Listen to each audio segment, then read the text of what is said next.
With the frequent occurrence of internet censorship on the Web2 social media space, users have found it quite boring and tiring to publish their views to avoid being censored or banned.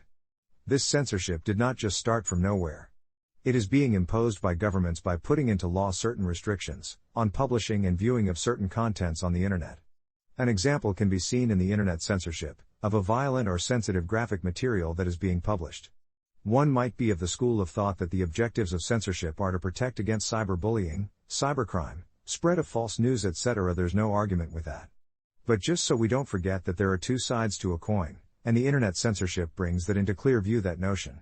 One of the biggest problems of internet censorship is that it opposes the freedom of speech.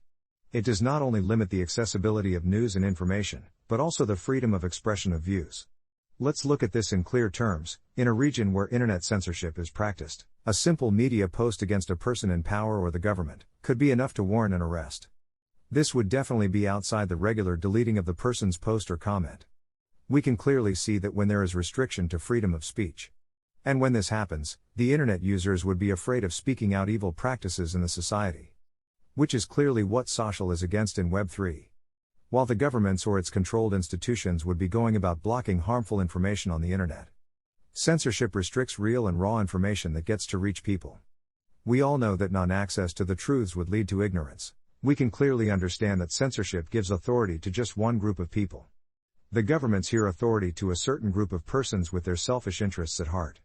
They can also put it in the custody of an agency or corporation, who would implement the internet censorship.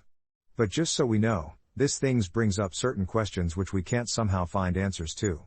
Example, do government officials restrict these agencies from publishing their wrongdoings? Who now oversees the activities of this agency? Lots of even more questions go on and on. Ruling governments clearly use internet censorship to their advantage. This is being done by blocking websites that pose a threat to their power. We can say for sure that internet censorship allows people who have power and money to control what common users are able to see or express. Which we know clearly this wouldn't be possible in a decentralized media space.